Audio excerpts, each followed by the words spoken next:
Kalau Anda pensiunan PNS, TNI, Polri, atau masih aktif sebagai ASN dan sedang menunggu kabar soal hak pensiun, THT, rapel, sampai pencairan manfaat dari Taspen, jangan buru-buru lewatkan informasi ini. Karena ternyata, di balik pembahasan soal pembayaran pensiun, ada banyak hal penting yang jarang dijelaskan secara gamblang kepada peserta.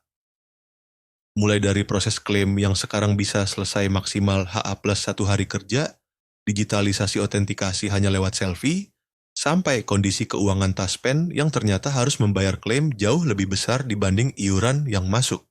Saat ini, Taspen melayani sekitar 5,8 juta peserta aktif dan kurang lebih 3,2 juta penerima pensiun. Angka ini bukan jumlah kecil. Jutaan orang menggantungkan layanan pensiun dan perlindungan sosial mereka pada perusahaan ini. Karena itulah Taspen menegaskan fokus utama mereka tetap pada pelayanan peserta sejalan dengan DNA perusahaan yang bertumpu pada dua hal, pelayanan dan investasi. Dalam kelompok bisnisnya, Taspen juga memiliki Taspen Life, Taspen Property, dan penyertaan sekitar 48% di Bank Mandiri Taspen. Karena kepemilikannya 48%, pencatatan investasi tersebut menggunakan metode ekuitas. Dalam jajaran direksi terdapat beberapa pejabat yang mengelola bidang keuangan, operasional, risiko dan kepatuhan, SDM, dan teknologi informasi, aktuaria, hingga investasi. Struktur ini penting karena pengelolaan dana peserta bukan cuma soal menerima iuran dan membayar pensiun, tetapi juga bagaimana dana tersebut diinvestasikan agar manfaat peserta tetap dapat dibayarkan dalam jangka panjang. Sekarang kita masuk ke program utama Taspen.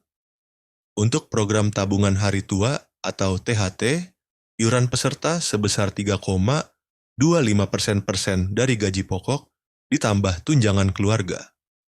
Perlindungannya berlaku selama peserta aktif bekerja sampai memasuki masa pensiun.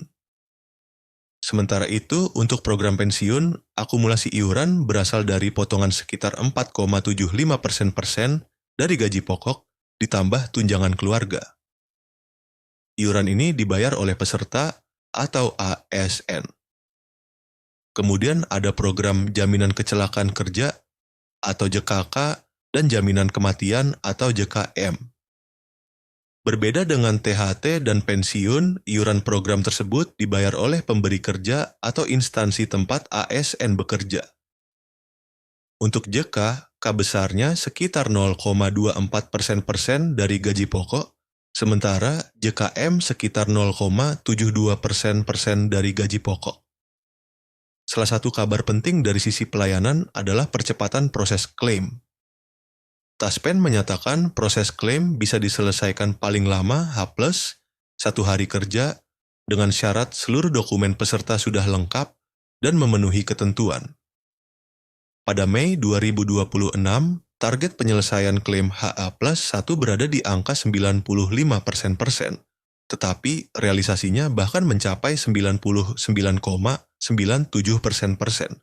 Artinya, kalau dokumen peserta sudah lengkap dan masuk ke kantor Taspen yang memproses, klaim secara normal dapat diproses dengan sangat cepat. Kenapa bisa begitu? Karena sistem Taspen sekarang sudah terintegrasi dengan berbagai lembaga, antara lain BEKN, Kementerian Keuangan, Setnek, Dukcapil, serta puluhan mitra bayar. Ada sekitar 46 mitra pembayaran yang membantu melakukan verifikasi, termasuk pengecekan nomor rekening ketika klaim diajukan. Taspen juga memiliki layanan Taspen One Hour Online Service atau TOS. Sepanjang 2025, jumlah peserta yang menggunakan layanan klaim online ini mencapai sekitar 560.000 orang. Kemudian dari Januari sampai Mei 2026 saja, jumlah klaim online sudah berada di kisaran 260.000. Jadi, kelihatan jelas, masyarakat semakin nyaman mengurus hak Taspen secara digital. Selain itu, ada aplikasi andal by Taspen yang digunakan untuk membantu proses otentikasi. Sekarang, pensiunan tidak harus selalu melakukan proses yang rumit. Untuk autentikasi bulanan, peserta bisa memanfaatkan teknologi liveness dengan melakukan selfie wajah melalui aplikasi. Target keberhasilan layanan tersebut berada di angka 98,5%. Sementara pencapaiannya disebut mencapai 99,12%. Bagi pensiunan yang sudah terbiasa menggunakan smartphone, fasilitas ini tentu sangat membantu. Tetapi, bagaimana dengan peserta lansia yang tidak terlalu paham teknologi? Taspen menyatakan tetap menyediakan layanan melalui mitra, termasuk layanan antar dan pelayanan secara manual untuk peserta yang membutuhkan bantuan. Dari total pengajuan klaim sepanjang 2025, jumlah orang yang dilayani mencapai sekitar 674.000. Menariknya, sekitar 83% mengajukan klaim melalui jalur online. Hanya sekitar 16% yang masih menggunakan pelayanan manual atau datang langsung. Hal serupa terjadi pada pembayaran pensiun bulanan kepada sekitar 3,2 juta orang. Hampir 80% penerima sudah menggunakan bantuan digital dalam proses autentikasi melalui smartphone. Jadi, arah pelayanan Taspen ke depan memang semakin kuat ke digital dan teknologi. Dari sisi kepuasan pelanggan, Customer Satisfaction Index Taspen juga terus meningkat. Survei tersebut dilakukan oleh pihak ketiga dan skor terakhir berada di sekitar 98,7%. Mempertahankan angka setinggi itu tentu menjadi tantangan tersendiri. Sekarang kita masuk ke bagian yang tidak kalah menarik. Kondisi keuangan Taspen. Selama 3 tahun terakhir, yaitu 2023, 2024, dan 2025, aset untuk program THT, JKK, dan JKM disebut terus mengalami pertumbuhan. Jika dihitung berdasarkan Compound Annual Growth Rate, pertumbuhannya sekitar 2,91% per tahun. Hasil investasi atau yield juga mengalami peningkatan. Pada 2023 sekitar 7,29%, tahun 2024 meningkat menjadi 7,66%. Dan pada 2025 berada di sekitar 8,21%. Di tahun 2024, laba Taspen berada di kisaran rupiah 1,2 triliun. Pada 2025 memang terjadi penurunan laba, salah satunya karena pencadangan atau impairment. Yang harus diperhatikan adalah rasio klaim. Untuk program THT, rasio klaim terus mengalami kenaikan. Kalau sebelumnya berada di sekitar 256%, pada 2025 meningkat menjadi sekitar 264%. Gampangnya begini, kalau Taspen menerima Rp100 dari premi atau iuran, jumlah klaim yang harus dibayarkan bisa mencapai Rp264. Kalau pakai bahasa sehari-hari, pemasukan iuran dan pembayaran manfaat tidak seimbang. Bahkan dalam presentasi digunakan istilah boncos. Lalu dari mana kekurangannya ditutup? Jawabannya dari hasil investasi. Pendapatan iuran pada 2025 dibanding 2024 justru mengalami penurunan. Tetapi hasil investasi membantu menjaga kondisi keuangan Taspen tetap positif. Kalau dilihat kasarnya, penerimaan iuran berada di kisaran rupiah 7,7 triliun, sementara beban klaim mencapai sekitar rupiah 14,9 triliun. Jelas, ada gap yang cukup besar. Disinilah hasil investasi menjadi sangat penting. Taspen juga mempunyai 2 kelompok pengelolaan dana utama, yaitu THT dan akumulasi iuran pensiun atau AIPE. Hasil pengelolaan investasi AIP ikut memberikan tambahan pendapatan bagi perusahaan. Selain itu, Taspen melakukan pencadangan melalui impairment, khususnya pada beberapa portofolio obligasi BEU EMN Karya yang sedang menghadapi kondisi cukup menantang. Impairment ini bukan berarti seluruh uang hilang. Ini lebih kepada pencadangan secara konservatif. Jika kondisi obligasi membaik, rating naik, restrukturisasi berhasil, atau surat utangnya jatuh tempo dan dibayar, pencadangan tersebut dapat dibalik atau di-reverse sehingga kembali menjadi pendapatan.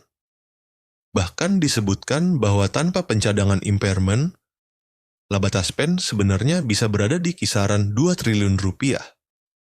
Namun perusahaan memilih pendekatan lebih konservatif. Ada 4 isu besar yang sekarang dinilai sangat penting untuk keberlanjutan Taspen. Pertama, penguatan kelembagaan. Undang-Undang ASN Nomor 20 Tahun 2023 dinilai belum mengatur secara tegas siapa lembaga pengelola program jaminan sosial ASN. Karena itu diperlukan penegasan posisi Taspen sebagai pengelola jaminan sosial ASN. Kedua, kepesertaan PPPKA. Sampai saat pembahasan tersebut dilakukan, masih diperlukan regulasi yang lebih spesifik mengenai jaminan pensiun dan jaminan hari tua bagi pegawai pemerintah dengan perjanjian kerja atau PPPKA. Termasuk bagaimana skema iuran, pendanaan, pembayaran iuran, serta manfaatnya.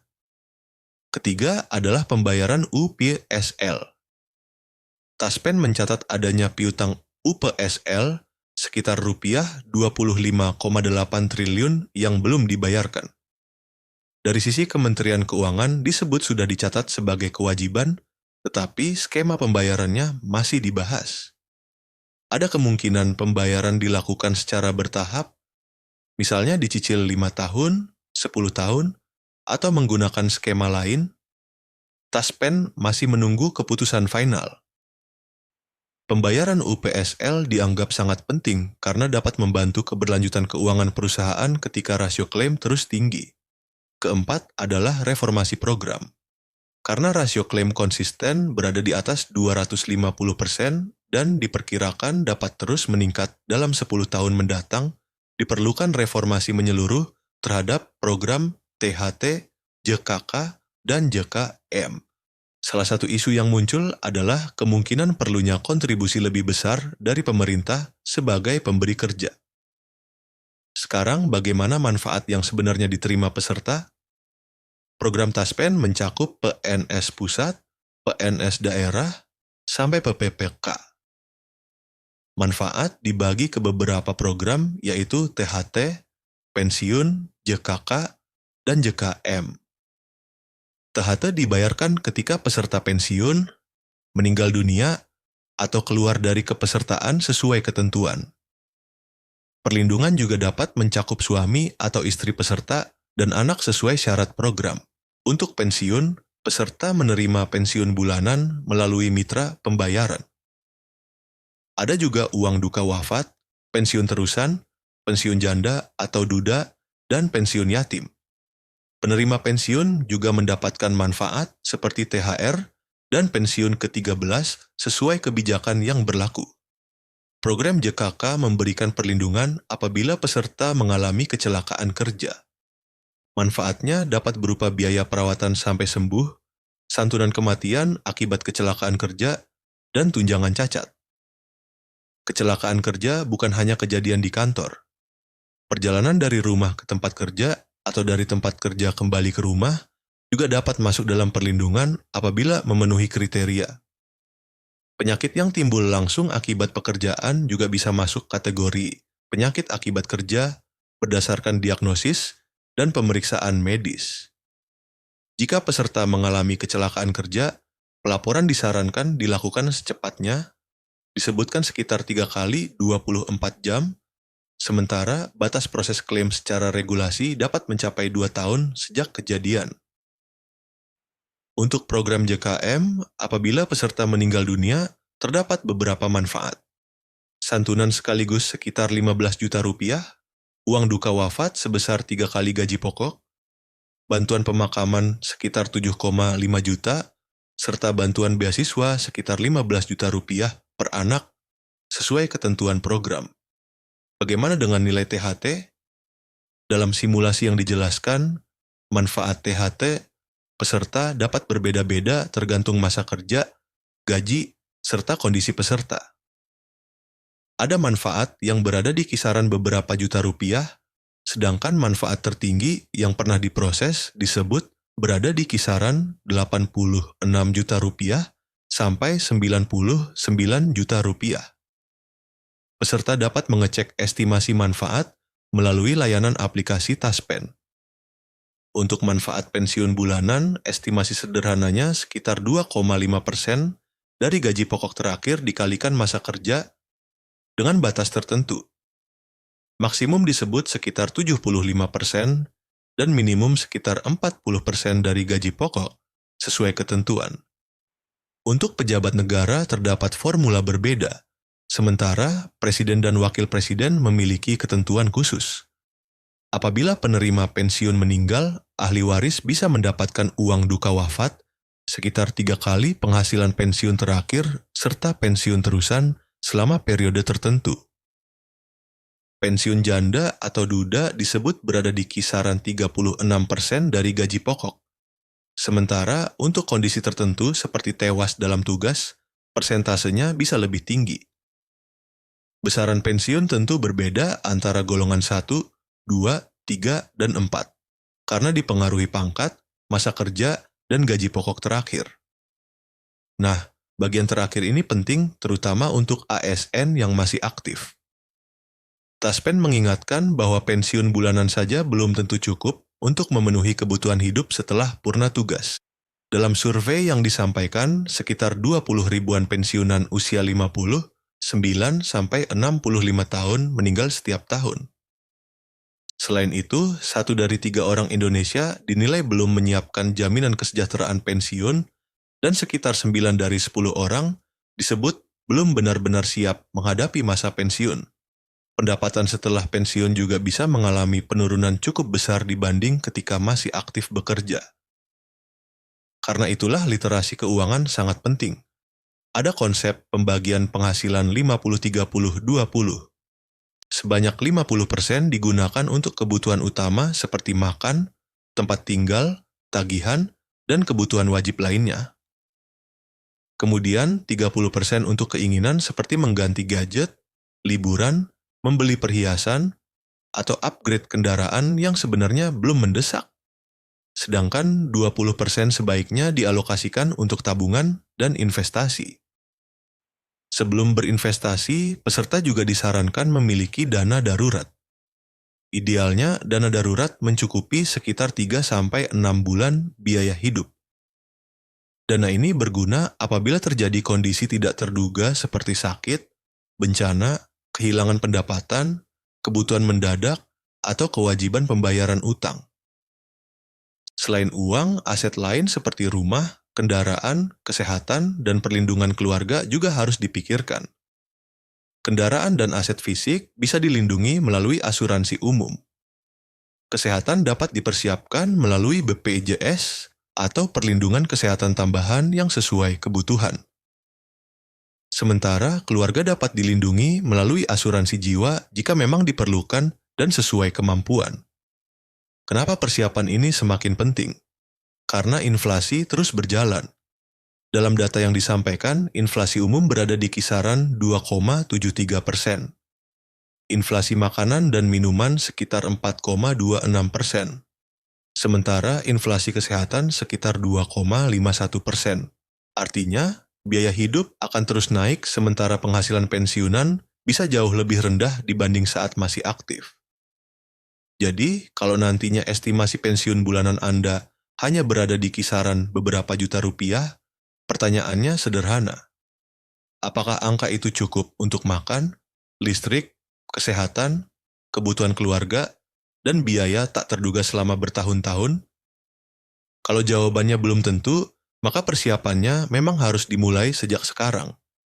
Kesimpulannya, pelayanan Taspen memang semakin cepat dan semakin digital.